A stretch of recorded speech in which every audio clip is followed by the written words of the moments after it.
Hey YouTube, Joyboy here. So, today I want to talk about the will of D and its meaning. But before we get into it, feel free to check out the link to Discord in the description. If you don't know what Discord is, check it out. If you already know, then feel free to join my server. Also, if you haven't checked out the video that I made yesterday, a lot of people really seem to enjoy that. So I'll include a link in the description for that as well. It's called The Insane Secret of the Moons and Devil Fruit. Sounds pretty crazy, but it seems like I surprised a lot of people. But anyway guys, let's talk about the meaning of the initial D.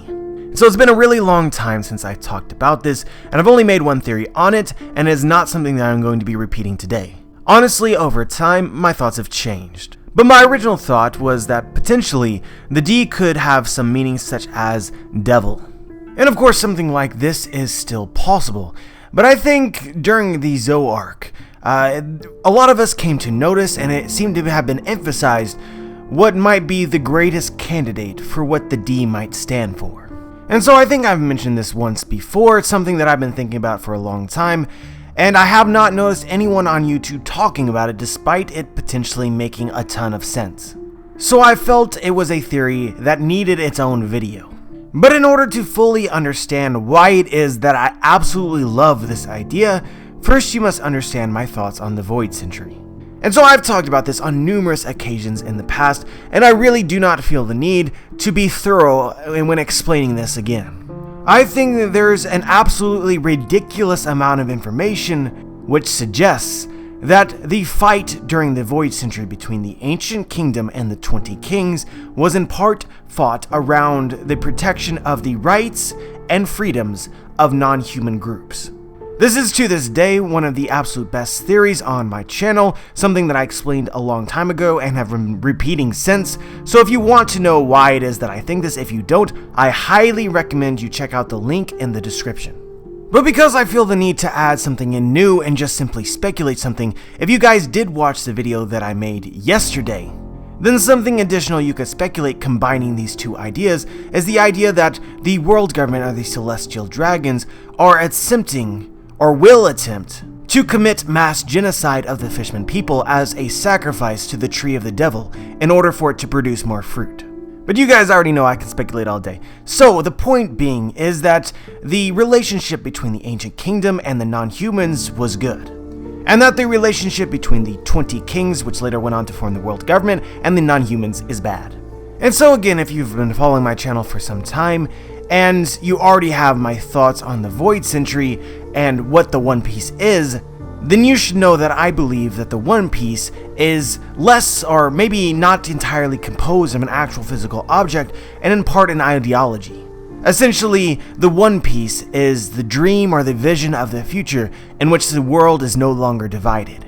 And so I think that the ideology of the One Piece and what the Ancient Kingdom hoped to achieve was to destroy the physical dividers of the world, as well as mend the relationships between the many people that existed, to essentially make the world whole again. Rather than it be in pieces, it will be brought together into one piece.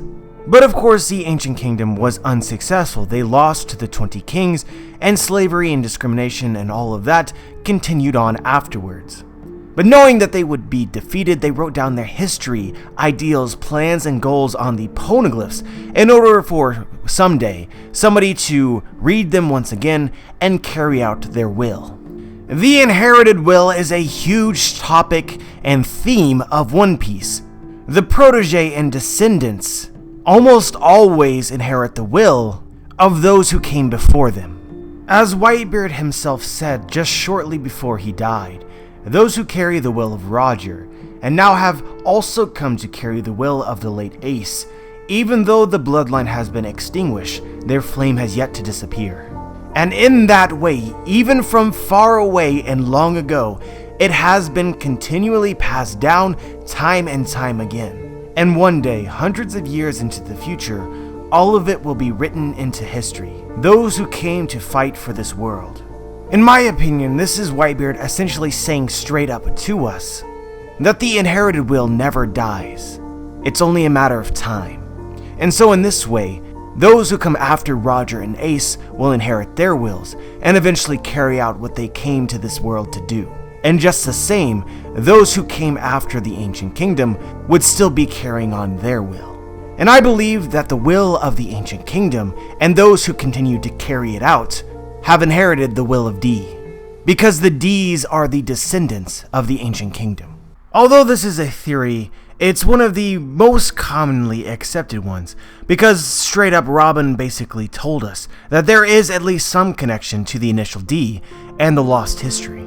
And we know from Trafalgar Law that the D is supposed to be a secret initial, something that other people are not supposed to know about, which would make a lot of sense in the context that those who have inherited the initial D come from the Ancient Kingdom, whose history and war with the world government was erased. And so one of the common traits shared by those who carry the initial D is upon their death, they smile. And so if you wanted an explanation from me as to why they do that, it's because the Ds understand that even if they die, their wills will still carry on and be inherited to the next generation. Or maybe to borrow a quote from Harry Potter, death is but the next great adventure.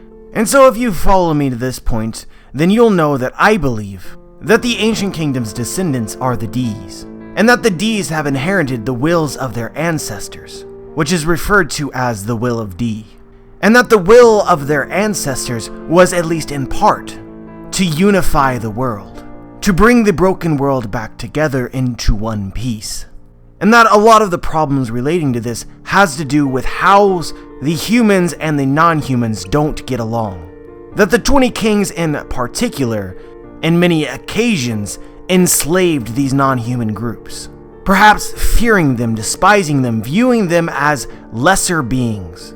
And so this adds up with the fishman's dream of one day being able to live up on the surface, a day and a dream in which perhaps everyone can live under the same sun. A dream that has also been inherited by the descendants of the fishmen who once lived during the Void Century. And I also believe that this very same dream is the dream that has been passed down the centuries in other non-human groups. Non-humans such as the minks. Dreams called something like the dawn. I think it's very easy to speculate what the dawn is. The dawn refers to the first ray of light after the long night. I believe that the dawn here describes a new day. A new day after a very dark time. And in seeking the dawn, you're seeking a great change to the world. And so to get straight to the point, guys, I think that the dawn also is what the D stands for. D equals dawn. And that those who carry the D initial and are carrying on the will of the Ancient Kingdom are in fact carrying on the will of the dawn. And now with this thought in your mind, is it really any surprise that the original versions of One Piece that were never published, as well as the very first chapter of One Piece, is titled Romance Dawn, or perhaps interpreted in another way, the dawn of a new day of love? Have you ever sat back and wondered why Oda decided to call the very first chapter of One Piece Romance Dawn? Why did he choose that name?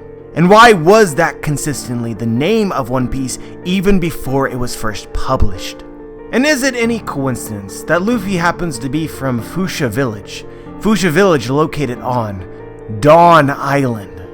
And maybe Oda also took into consideration, during the dawn as the sun creeps over the horizon, wouldn't you describe the shape that it makes as a D turned on its side? There's lots of things that the D could possibly stand for, many things that many people have speculated. Devil, descendant, democracy, destiny. But for me, no theory is quite as good as the D standing for Dawn. Monkey Dawn Luffy. And I also think that it might be fitting for the Ancient Kingdom's name, if the D does refer to the name of the Ancient Kingdom, for this kingdom to have been called Dawn Kingdom. But anyway guys, I really felt like this deserved its own video. I know that a lot of the things that I said here I have said in the past, but I really felt like I needed to explain it at least somewhat in depth, so that you guys could fully understand why it is that I love this idea so much. But anyway, as always, let me know what you think. Let me know what you think the D stands for if you don't agree, or if you like this idea or not, if you have things that add to it, or things that might contradict it. Just let me know. Like the video if you like the video, dislike the video if you dislike the video. Make sure to subscribe if you want to be notified for my future videos, and as always guys, have a wonderful day.